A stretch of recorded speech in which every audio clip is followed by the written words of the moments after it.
El Señor que es bueno, el Señor que nos ama, el Señor que siempre quiere lo mejor para nosotros, nos acompañe.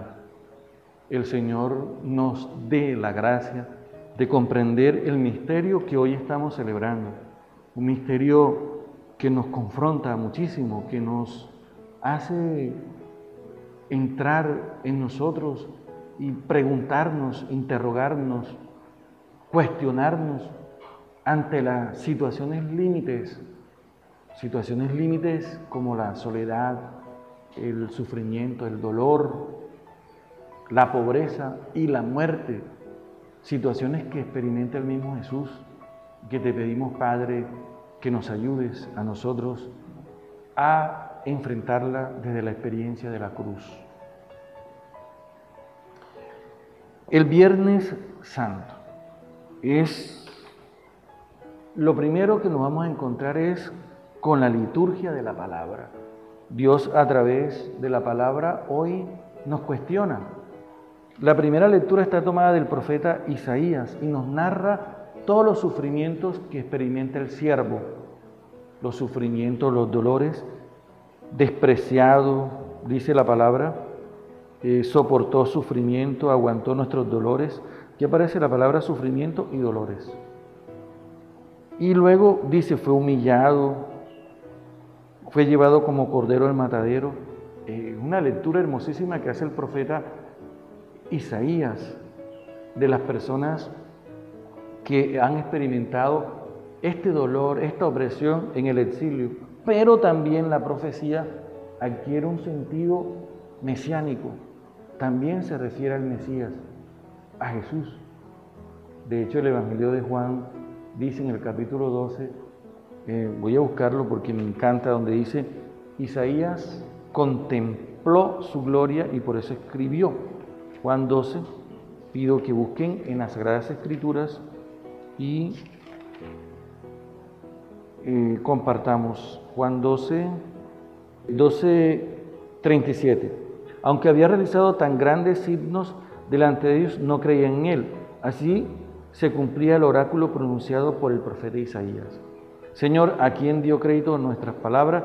¿A quién se le reveló el poder del Señor? Y agrega el evangelista, no podían creer porque también había dicho Isaías, ha cegado sus ojos, ha endurecido su corazón para que no vean con los ojos, ni comprendan con el corazón, ni se conviertan, ni yo los sane. Y luego dice, Isaías dijo esto porque vio su gloria y habló de él.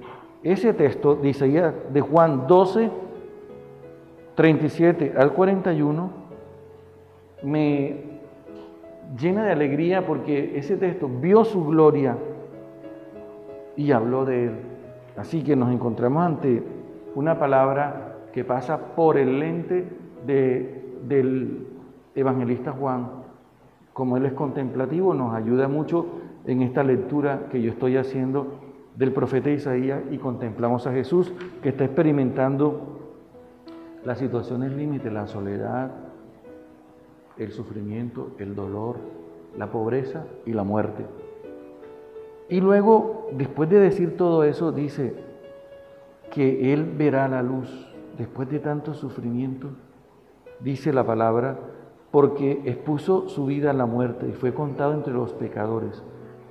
Pero fíjense ustedes que el profeta habla de la luz, habla de la pasión, habla de la muerte y habla de la resurrección. O sea, estamos leyendo este texto en esa clave. Miren ustedes, Jesús experimenta la soledad. Sí, la experimenta como nosotros. Él asume todas esas realidades nuestras. Es más, el Evangelio de Marcos 14:50 dice, todos lo abandonaron. Y me gusta porque el Evangelio de Juan luego dice, Juan 16:32, no estoy solo, el Padre está conmigo. ¿Qué es la soledad?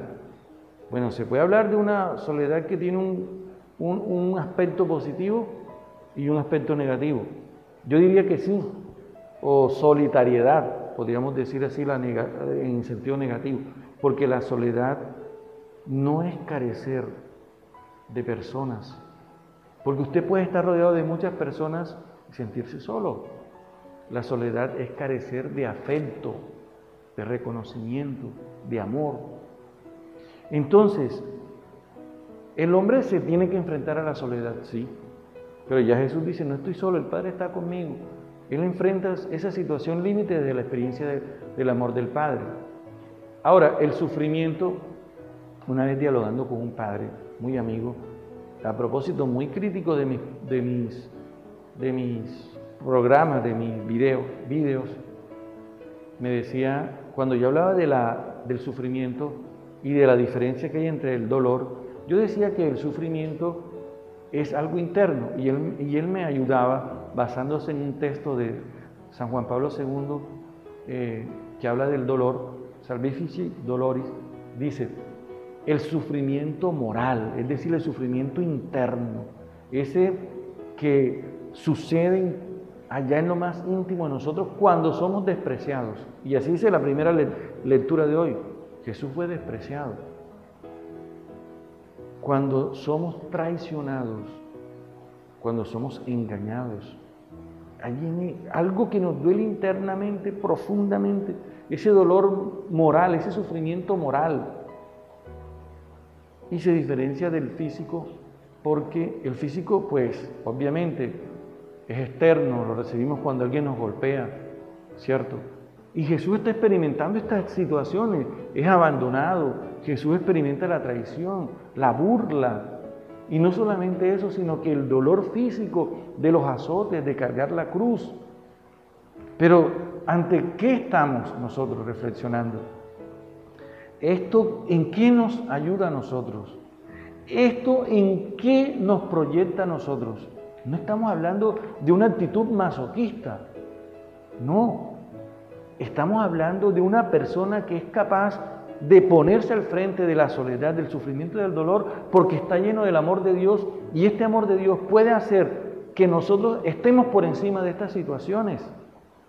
Sin el amor de Dios, nosotros tomaríamos un camino errado de venganza, de ira, de esa violencia pasiva que muchas veces las personas experimentan, están en silencio, pero por dentro tienen esa violencia pasiva que destruye, que hace daño. Estamos nosotros en un contexto a nivel nacional hablando de la reconciliación y de la paz. Y pienso que esta palabra de hoy, que este Viernes Santo, a nosotros nos tiene que llevar a cuestionarnos cómo estoy respondiendo ante las situaciones de violencia, con venganza, con odios, con rencores. Tenemos que responder como Jesús, no con violencia, sino con amor. Pero nosotros somos incapaces de esto si nosotros no clamamos a Dios, si nosotros no abrimos el corazón a Dios, si nosotros no le pedimos que ese Espíritu Santo nos transforme. Estamos ante la experiencia de un hombre que se entrega, un hombre que se da y que enfrenta la violencia respondiendo con el amor de Dios. Esa es la gran enseñanza en el día de hoy. Después viene la adoración de la cruz. La adoración de la cruz, que es la segunda parte, es precisamente después que nosotros entendemos esto, entonces es aceptar las cosas con amor. Esa es una conclusión que me lleva a la palabra de Dios. Y por último, la tercera parte de la celebración de este día es la comunión. No podemos nada sin recibir a Jesús, sin alimentarnos de Él. Dice Él mismo en Juan 15:5, sin mí no pueden hacer nada. Señor, danos fuerzas, danos coraje de vencer la violencia con el perdón y el amor.